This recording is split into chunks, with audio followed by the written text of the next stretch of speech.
Hi guys, it's Emily from Novelle Novels and welcome to today's video. This is my October wrap-up part 2. Now, I'm going back to work tomorrow, so, as of you seeing this, it would have been the day before, but you know what I mean. So expect next month's figures to be a lot less than this. So please bear with me when you see the number of books I've read this month. I have completely shocked myself. So, let's start off with the stats. Then what I'm going to do is I'm going to talk about all the books that I've read, but I won't go into much detail on the Victorian books because obviously I'm going to be doing a separate Victober wrap-up, which will go live on Wednesday. And that will be where I'll go into more detail on the Victorian books and tell you about some of the challenges that I've met. And I would like to recommend some videos to watch, Victorian videos that I loved and I want to recommend. So just give you a little hint on that. So let's get started with the stats. So, my previous unread TBR at the start of the month was 402 books. Did get a bit naughty and bought 34 books this month. That's naughty, but that's including the fact that I had 2 booktuber friends coming down, and that's their books, and their books were 24. So if you think I only bought 10 on top of that, that's not bad. So, I was gifted 11 books, which is, I'm so grateful. Some of them were from Gemma, and I think I'm going to be showing them in my vlog haul video. I plan to show you. I'm going to do a vlog haul, so I'll show you them then. I'll show a little picture. And I've been given some from my lovely sisters. They're great and they've really cheered me up. So that means I've an extra 44 books. I've only unhauled 1 unread book this month. It wasn't as strict. Do need to get better at that. But I read 28 of my own books. So that's really good. So my now unread TBR is 418 books, which is a total of 16 extra, which isn't too bad. But I read 37 books this month! Yes. Well happy. I did read some shorter books, which is what is included in that. I've had an audiobook, I've had an ebook, so I'm not doing too badly. I haven't completed one of my audiobooks, which is on Queen Victoria, so that will obviously go into next month's wrap up. I feel a bit gutted that I didn't get a chance to, but I've got so many videos from you guys that I'm trying to watch and that I put above everything else. Because I love watching my booktube videos, but it means that audiobooks kind of get put to one side a bit. So, sorry about that. Had 1 DNF this month, which was Adam Bede, which was my friend's choice from the lovely Kate from Kate Howe. We are, however, going to be buddy reading that in February. We talked about that on our little Jane Eyre chat video, sort of Zoom chat thingy, which you guys should have seen. So I'm going to be buddy reading that with her then. So I will give that another go, but it just didn't feel the right time. Let's have a look. I've got 1 2-star book that I'm going to show you now, and then let's start tell you about all the books. So I'm just thinking, right. Actually, I've got 2 2-stars because I forgot to list one of them. First one was Women Talking, which was Miriam Towers. A lot of people, my sister Charlie gave this to me, and I thought, it's a short book, let's try and add it onto my TBR. Let's add it on. Gemma from Read a Book Gem didn't like it. Quite a lot of people who read this for the Women's Prize didn't like it. Now I see why. I really, really didn't like it. Between 2005 and 2009, in remote, religious, Mennonite colony, over 1,100 girls and women were knocked unconscious and raped repeatedly by men. And the goat and the wild female, and it's, I didn't know what to take. The rape scenes were quite graphic. There was some quite gory scenes in it, but I feel that there was characters that were underdeveloped. I just got bored. I didn't enjoy it. I know it wasn't an enjoyable book anyway, but I thought I would get more from the women, but I didn't get enough. There were bits that were good, which is why it got a 2 and it didn't get DNF'd, but there wasn't enough. So that's going on the bye-bye list pile, charity shop bye-bye pile. Hardback book, I wanted to like it. The next one was Carrie. It's 2 stars, but I think in all honesty it probably could be like 2.5 because it was better than I expected. I couldn't believe I actually read it. I was buddy reading it with lovely Tia and all her books, and there were bits that I thought were interesting. The ending made sense, which was good. I felt for Carrie, like, Carrie has a gift, the gift of telekinesis. She got invited to prom night by Tommy Ross, and it was a dream come true for Carrie, the first step towards social acceptance by her high school colleagues. But events take a decidedly macabre turn on that horrifying night when she's forced to exercise her terrible gift on a town that mocks her and loathes her. There are scenes in this that are very graphic. There are triggers on this for talking about periods that I think Stephen King describes very graphically, and I think is wrong the way he describes it. I just didn't like it. It was gory. It didn't scare me as much as I was frightened it was going to. But at the same breath, I didn't enjoy it. I didn't get it. I'm going to give Stephen King one more go in the fact that I'm going to read The Shining next year. Because it's one of my bookish posters. But if I don't like Stephen King on that, I think I'm probably going to get rid of all my books. And my work friends can have the books, because this is the second Stephen King that I didn't like. So it's going to go bye-byes. Sorry, Tia, I wanted to like it. I know she rated it 3 stars, but I didn't like it enough to go for that high. So now I'm on my 3 stars books. The first one I'd like to talk about is Surprise Me by Sophie Kinsella, which I read and listened to on an audiobook. It was a good 3 stars. Is my chick lit, kind of cosy. It was all right. I don't like Sophie Kinsella's writing as much as I like Jenny Colgan's writing. You'll see that because I've got a Jenny Colgan book coming up soon. But it was a nice chick lit. It was easy enough. It was comfortable. It was all right on audio. I'm starting to think chick lits probably are not as good on audiobook as thrillers are on audiobook. So I probably need to listen to my thrillers on there, because I find thrillers get me more on audio, whereas I don't think chick lit are always written right, because I kind of have those images of the characters in my head, and the audiobooks don't kind of match up with that. But it was good. It surprised me. It was an all right chick lit, but not necessarily explosive good. Then I've got The Tale of Two Cities by Charles Dickens. Again, it was all right. I will talk about more on my Victober wrap up, but it was nothing exceptional. It wasn't as good as I wanted it to be. So then there's this one. It got 3 stars, Chloe. Chloe hated this book, but to me it got 3 stars because I couldn't put it down. Like, it was weird and strange, and it was just really weird. I love the end pages. Alice has spent most of her life on the road, always one step ahead of the strange bad luck biting at her heels. When Alice's grandmother, a reclusive author of a book of pitch-dark fairy tales, dies alone in her isolated state, the Hazelwood, Alice discovers how her bad luck can really get. This is weird. It's fantasy, but kind of dark fairy tales. It's weird. There's some really gory bits in this that I didn't like. But it was gripping. The reason why it got a 3, not a 2, was because I still couldn't put it down. And that makes no sense to me. A book that I didn't necessarily like, but I couldn't put it down. That's weird. It was really weird. It was gripping, and there was something about it, something magical or something. Maybe it's the fairy tale retelling bit. But I liked it. But I didn't like it, if that makes sense. I'm really torn on this book, but the fact that I couldn't put it down is why it's 3 stars. But it is still going to a charity shop, because I don't think... And Chloe hated it, but then... Chloe hated it, but Kelly from Cozy Reader Kelly loved it. So it's weird. I feel very much in the middle on that one. Still going to charity shop. Then the group read for Victober. Shirley, 3 stars. Some bits were good, some bits were okay. Again, Victober video, I'll tell you more about that. I need to put those to one side, actually, don't I? Then the next 3-star was Jack the Ripper. You would have seen this in my spooky books. This is actually non-fiction true crime. It was all right, but again, and there's actually some bits about Aylesbury, which is the town that I was born in. Uncle Michael, can you believe that? There's bits about that, which I found interesting. It's more factual about Jack the Ripper, and I love the 5, but I think the 5 is the book on Jack the Ripper's victims was so much better than this. There's some pictures in this that were quite interesting. It's quite interesting because I found out more about him and the actual Jack the Ripper, the character, which I found quite interesting. But nothing fantastic. Definitely one I'm going to say bye-bye to. So all those were the books that were all right. Nothing, excuse me. They were good.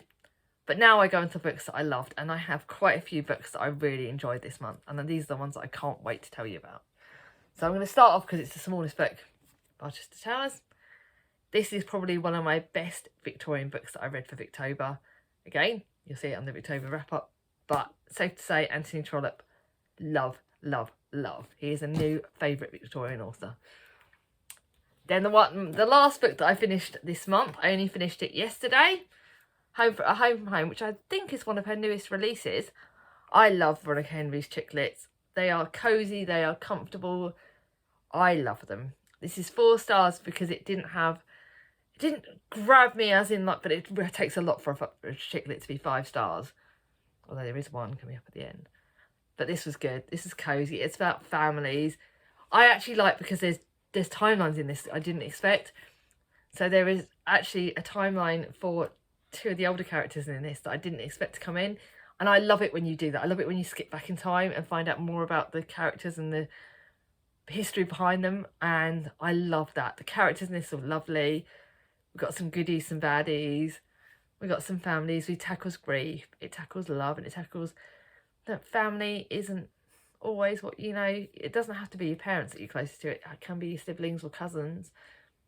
And it's really interesting. I love my family. And I love Home from Home. I love the home. It's like something cosy to me. So this is a really good book.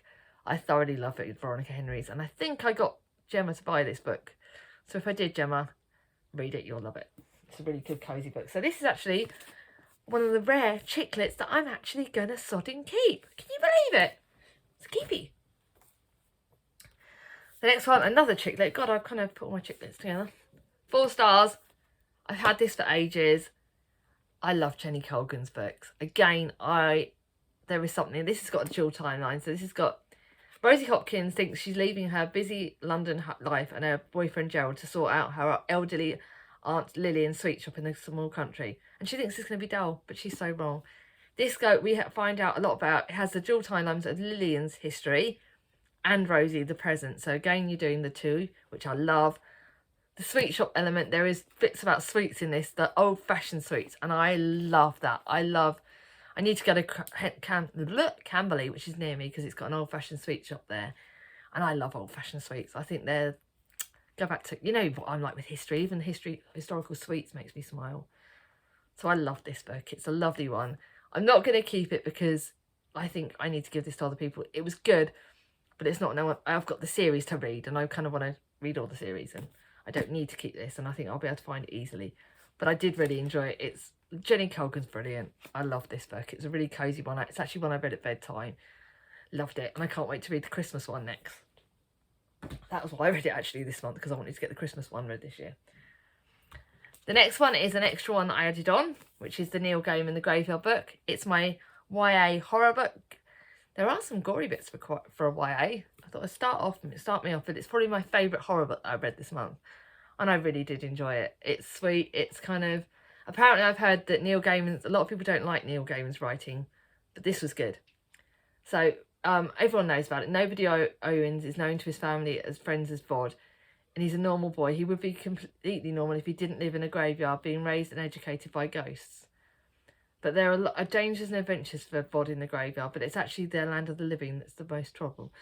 I've rated it 4 stars, but it was good, but I'm starting to think maybe 3.5, because it didn't, you start off with how he gets in the graveyard. So his family are killed at the start, safer to say, and that's how he ends up in the graveyard. He's a baby and he somehow goes to the graveyard, which doesn't really make sense anyway.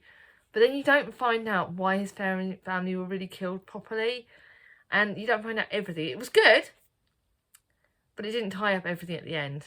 And although actually the ending was quite good. I did enjoy this, but it's not one I'm going to keep. It's not a 4 star that I'm going to keep, but it is good.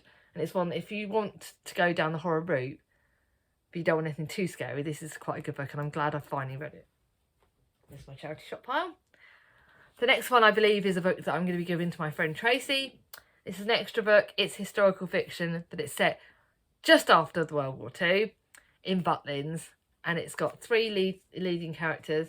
Molly and her 2 friends that she goes and stays with, like her colleagues / like roommates sort of thing at the Butlins camp, and they're Bunty and Plum.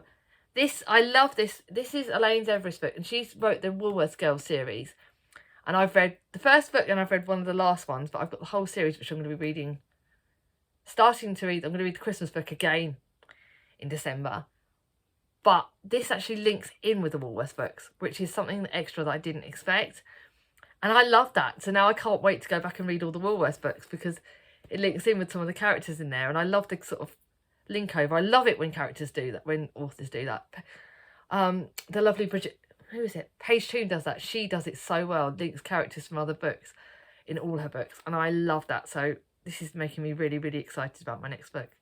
Just now need to go and put that book on my shelf, but this is really good. It's historical fiction, but it's kind of chicky, litty, romancy kind of. She goes on, you know, there's going to be a big romance in it, but it's also about family because there's mystery. Molly has to find out about her family history, and I love that bit. That bit, the history side of it, and finding out her family's history is really interesting. So, Tracy, you're going to love this. The next one, another Victorian book, Dracula. I finally read it! This is horror, very big horror, but I actually enjoyed it more than I thought I would. 4 stars, we'll be talking about it in the Victober wrap-up, but I enjoyed it way more than I thought I would. But it's also one I'm going to be giving to my friend. The next one was 4 stars. I'm so glad I finally read this. This is the third in the Tilly and the Map of Stories series, the third in Tilly and the Book Wanderers series, but it's not as good as the first and second book, but it is good. I don't want to give spoilers because if I tell you much about it, you'll find out stuff like the first 2 books. But Tilly goes on an adventures through other books, and I love the way she meets characters from other books. I love the characters she meets in this. She meets Will Shakespeare. She goes back to Anne of Green Gables. She's got Alice in Wonderland appears in this, and it's good. And it's really good. And my sister's copy, I borrowed it off my sister. And I did really enjoy it. It's one I'm glad I read, but she's going to have that back. Now, the next one was this. I originally put it as 5 stars, but looking back, it needs to go down to 4 because there were some books that are a bit long-winded. I can't really talk about this book too much because I don't want to pass judgment on stuff, and I don't want to say anything wrong. But this is a graphic guide to gender, and it's told me quite a lot more of facts that I didn't know and that I didn't expect. It's the fact that it's done in a graphic novel makes it easier for me to understand. It doesn't go too deep, but it does pack a lot of information into something so small. But I'm glad I read it. So thank you, Charlie. Let's go back to her. Now I go on to 5 stars, and again, I'm excited. Actually, that one I can tell you then. This is one I read for a blog tour. It's a Christian fiction romance. I really enjoyed it. I think the fact that it appeals to someone with a Christian faith, and the fact that obviously I'm not going to tell you too much because that's my personal thing. Everyone's got their own beliefs and faith. But to me, right now, my faith's had a battering with everything that's happened with COVID and with this year. And to me, it kind of got me back to my roots. It helped me. It gave me support that I really needed. The romance was quite cosy. I'm so grateful for Love Book Tours for letting me have this and let me do this because I loved it. And it's one, if you're a Christian and you want Christian romance, then pick up books by this author. I'm certainly going to look for more.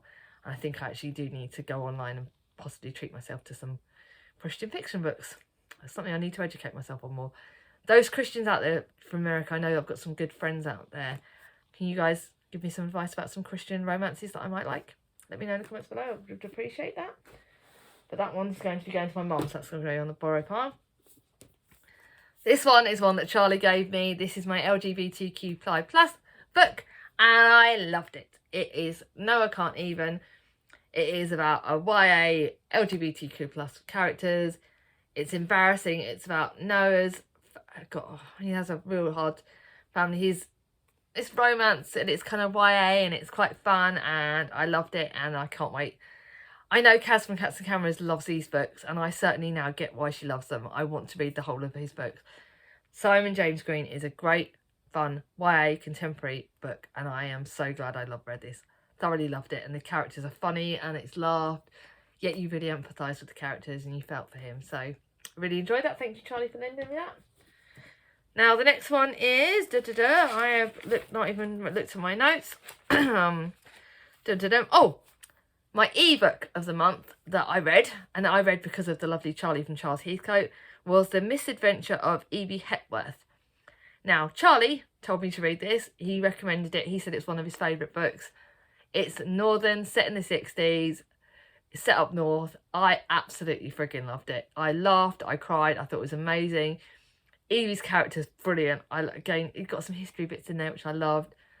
absolutely thoroughly loved it. It was one of the best books I got, and I would certainly recommend. You can get it on Borrow Box or buy it, whatever. I loved it. I'm so glad I read that. That's 5 stars all the way. Now, my 2 joint favourite books of the month, 5 star. First one is my Victorian Emily Bronte book, Night is Darkening Around Me. It's poetry and it's beautiful. Again, Victober, but I loved it. And then the next one that is my 5 star favourite book of the month is Gone Back to the Basics, Chick Lit, P.S. I Love You. I know this has been out years. I know this has been very, very popular. And I'm reading Postscript at the start of the month. So literally as this video goes live, I would have started it that day. I'm buddy reading it with one of my friends from my Facebook group.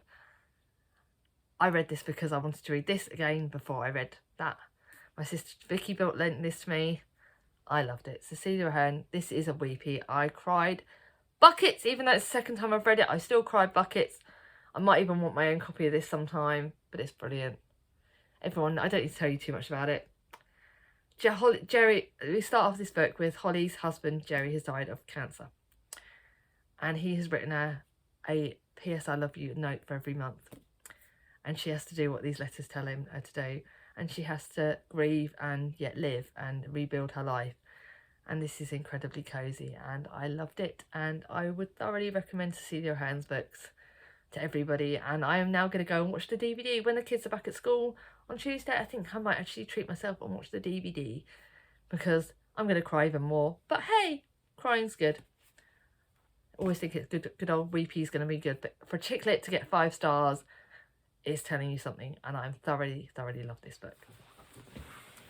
So guys, it's been an interesting month. Victoria, I am all classicked out, but you know, I'm so grateful. I'm glad I mixed in my classics with my other books. I read way more than I expected, but I really enjoyed the books this month, and I cannot wait for November's books. I want to say thank you to all of you for being so absolutely lovely. I love recording. I love this month, and I want to say thank you. Anyway, can you tell us in the comments below, let me know what your favourite book of October was. Did you join in Booktober? Did you join in any other readathons?